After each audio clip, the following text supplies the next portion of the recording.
வணக்கம். இப்போ நம்ம பெருமாள் கோயிலில் எப்படி கும்பிடணும் அப்படின்ற விஷயங்களை இப்போ நம்ம பார்ப்போம். ஓம் நமோ நாராயணாய, ஓம் நமோ வெங்கடேசாய நமக. முதல்ல கோயிலுக்குள்ளே நுழையிறப்போ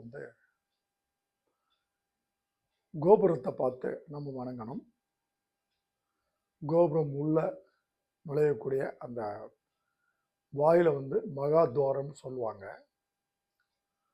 அதை நம்ம போய் தொட்டு அந்த கதவை தொட்டு அதுக்கப்புறம் கும்பிட்டுட்டு உள்ள நுழையணும். உள்ள நுழையிறப்போ அந்த கதவனுடைய மேல் பாகம் ஒரு கூம்பு மாதிரி இருக்கும். அதை நம்ம பார்த்துட்டு உள்ள நுழையணும். நுழைஞ்சு கீழே இறங்கினதுக்கு பின்னால தாயார் அம்மாவை போய் பார்க்கணும். தாயார் அம்மாளுக்கு நம்மளுடைய அர்ச்சனைகள் செய்து தாயார் அம்மாவை கிட்ட நம்ம கோரிக்கைகளை சொல்லி நம்ம வனம் வணங்கி அதன் பிறகு நம்ம பெருமாள் சன்னதிக்குள்ளே நுழையணும். அப்படி பெருமாள் சன்னதிக்குள்ளே நுழையிறப்போ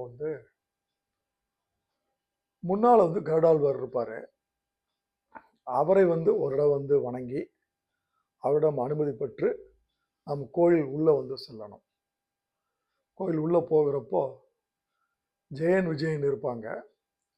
அவங்ககிட்ட மானசீகமாக அனுமதி வாங்கி அதன் பிறகு நம்ம கருவறைக்குள்ளே செல்லணும். கருவறைனா சாமி இருக்கக்கூடிய அறை அல்ல, அதற்கு முந்தின அர்த்த மண்டபம்னு கூட சில இடங்களில் சொல்லுவாங்க. அந்த இடத்துல நம்ம போய் உள்ள நுழையணுங்க. நுழைஞ்சி அங்கேருந்து நம்ம நின்று சாமி கும்பிடணுங்க. சாமி கும்பிட்றப்போ ஆண்களாக இருந்தால் நம்ம வடக்கு பார்த்து நிற்கணுங்க. வடக்கு பார்த்து நின்று நம்ம வடக்கு பார்த்து ஃபேஸ் பண்ணணும். நின்று சாமியை கும்பிடணும். சாமிக்கு எடுத்துகிட்டு போகக்கூடிய துளசி மாலை, கல்கண்டு, கற்பூரம் அல்லது எலுமிச்சம்பழம் எதாக இருந்தாலும் சரிதான். மஞ்சள் பாக்கெட்டும் ஓகே. தாளம்பூ குங்குமம்னு வரப்போ சாதாரணமாக குங்குமம் வாங்காதீங்க. இங்கே பெருமாள் கோயிலுக்கு தாளம்பூ குங்குமம்னு சொல்லுவாங்க. அந்த பாக்கெட் வாங்கிட்டு போங்க. ஸோ இதை கொடுத்துட்டு நம்ம பெருமாளுக்கு அர்ச்சனை பண்ணுறோம். அர்ச்சனை பண்ணதுக்கு பின்னால் நமக்கு அங்கே இருக்கக்கூடிய அர்ச்சகர் கையில் நமக்கு பிரசாதமாக தீர்த்தம் கொடுப்பாரு. அந்த தீர்த்தம் நம்ம ரெண்டு கையில், அதாவது இடது கை வச்சு அதற்கு மேலே வலது கை வச்சு இதை அப்படி சொல்லி வாங்கிறதுங்க. இப்படி வாங்கிறது. இப்படி வாங்கிட்டு அதை நம்ம தலையில் தெளிச்சுக்கிட்டு உடம்புல தெளிச்சுக்கிட்டு அதற்கப்புறம் அவர் சடாரி கொடுப்பாரு. சடாரி கொடுக்குறப்போ நம்ம தலை குனிஞ்சு அவர் வைக்கக்கூடிய சடாரியை நம்ம தலை மேலே மேற்கொள்ளணும். அதன் பிறகு அவர் குங்கும பிரசாதம், துளசி மாலைகள் அல்லது பூக்கள் கொடுப்பாரு. அதை பத்திரமா எடுத்துக்கிட்டு அதன் பிறகு நம்ம பெருமாள் சன்னதியை விட்டு வெளியே வலம் வரணுங்க. அப்படி வலம் வர வழியில் சக்கரத்தாழ்வார் சன்னதி இருந்தால் அங்கே வணங்கி, அயகிரிவர் இருந்தால் அங்கே வணங்கி, அதற்கு பிறகு நம்ம கடைசியாக வரப்போ ஆஞ்சநேயர் இருப்பார். ஆஞ்சநேயர்கிட்ட நம்ம நின்று ராமா ராமா ராமா ராமான்னு மானசீகமாக சொல்லிக்கிட்டு நம்ம பிரார்த்தனையை சொல்லி அங்கே ஒரு அர்ச்சனை பண்ணிட்டு அதற்கப்புறம் நம்ம வெளியே கடைசியாக கொடிமரத்திற்கு முன்னால் வடக்கு புறகமாக நின்று மானசீகமாக மீண்டும் ஒரு முறை பெருமாளை நினைத்து வணங்கி அதன் பிறகு நம்ம வெளியே வரணுங்க. இதில் முக்கியமாக கவனிக்க வேண்டியது, பெருமாள் கோயிலாக இருக்கிறதுனால நம்ம சிவன் கோயில் மாதிரி உட்கார்ந்து வரக்கூடாதுங்க. உட்காராமல் வரணும். ஏன்னா நம்ம வலம் வரும்போது நம்மளோட மகாலட்சுமியும் நம்ம கூட வராங்கன்றது ஐதீகம்.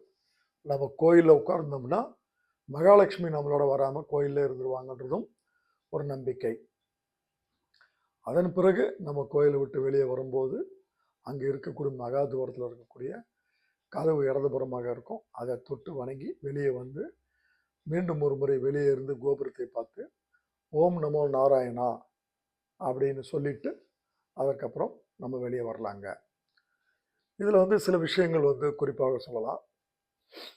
சில கோயில்களில் வந்துட்டு தீபம் ஏற்றலாம். அந்த மாதிரி தீபம் ஏற்ற சொன்னாங்கன்னா நம்ம கோயிலுக்குள்ளே நுழைந்த உடனே தீபம் வந்து ஏற்ற வேண்டும்ங்க. சில கோயில்களில் வந்து உள்ளே வந்து கணபதி இருப்பாருங்க, பிள்ளையார் இருப்பார். அவரை முதலில் வணங்கி அதன் பிறகு தாயாரம்மாளை வணங்கி அப்படி முறைப்படி நம்ம ஏற்கனவே சொன்ன முறைப்படி வந்து வணங்கி வலம் வரலாங்க.